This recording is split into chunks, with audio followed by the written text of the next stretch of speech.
নমস্কার দর্শক বন্ধুরা, আমি ঝুনু মন মাতানো রান্নাঘরে আপনাদের স্বাগত। আজ আমি আপনাদের করে দেখাবো পেঁপের পায়েস। দেখুন আমি কিভাবে পায়েসটা করছি। পায়েস রান্না করার জন্য আমি পেঁপে টুকরো টুকরো করে কেটে এভাবে পরিষ্কার করে ধুয়ে রেখেছি। এবার আমি এগুলোকে একটু গ্রেট করে নেব। দেখুন এই টুকরোগুলো এবার আমি এতে ভালো করে এইভাবে ঘষে গ্রেট করে নিচ্ছি।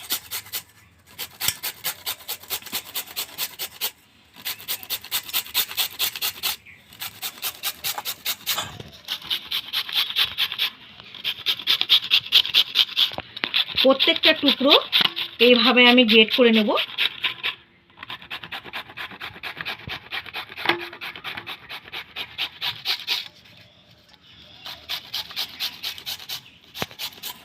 দেখুন প্রত্যেকটা টুকরোকে আমি এরমভাবে গ্রেট করে নিয়েছি।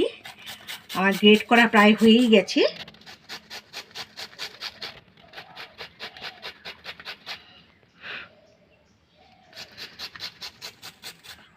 দেখুন এইভাবে আমি গ্রেট করে নিলাম। পায়েসের জন্য আমি একটা প্যান বসিয়ে দিয়েছি। এবার এর মধ্যে আমি একটু ঘি দিয়ে দেবো। একটু ঘি দিয়ে দিলাম।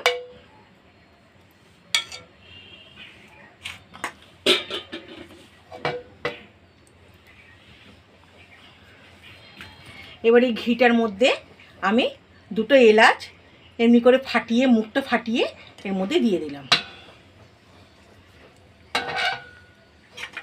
এবার এটা একটু নাড়াচাড়া করে আমি এবার এই পেঁপেগুলো এর মধ্যে দিয়ে দেবো।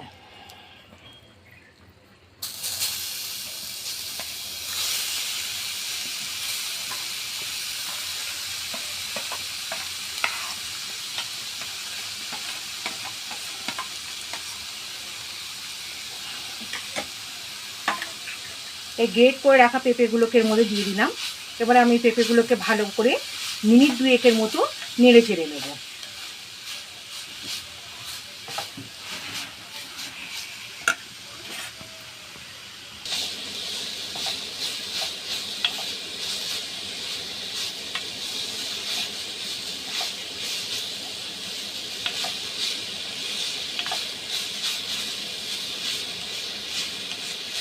মতো আমি এই পেঁপেটাকে এর মধ্যে নাড়াচাড়া করে নিয়েছি।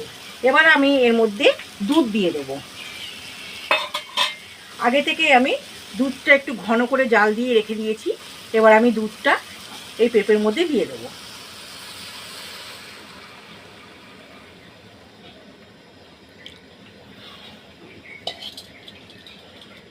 এবারে পেঁপেটা ওই দুধের মধ্যে ভালো করে মিশিয়ে নিচ্ছি।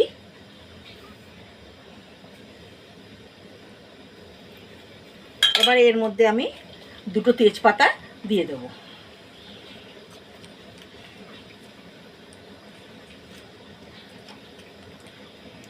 এবারে পেঁপেটাকে আমি একটু সেদ্ধ হতে দেব।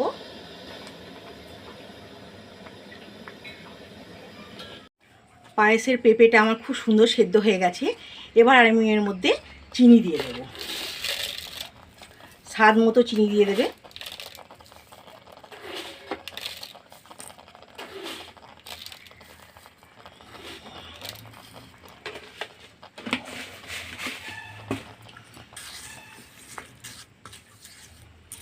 রেডি হয়ে গেছে আমার পেঁপের পায়েস।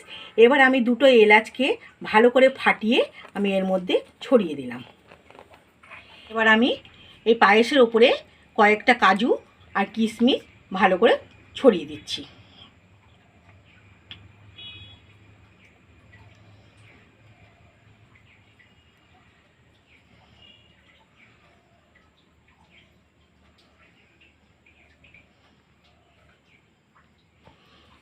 এবার রেডি হয়ে গেল আমার পেঁপের পায়েস। তো কেমন লাগলো দর্শক বন্ধুরা, অবশ্যই কমেন্ট করে জানাবেন আর বাড়িতে অবশ্যই করে খাবেন। আমার এই রেসিপিটা যদি আপনাদের ভালো লেগে থাকে তো প্লিজ আমার এই চ্যানেলটিকে সাবস্ক্রাইব করুন, লাইক করুন, শেয়ার করুন। ধন্যবাদ।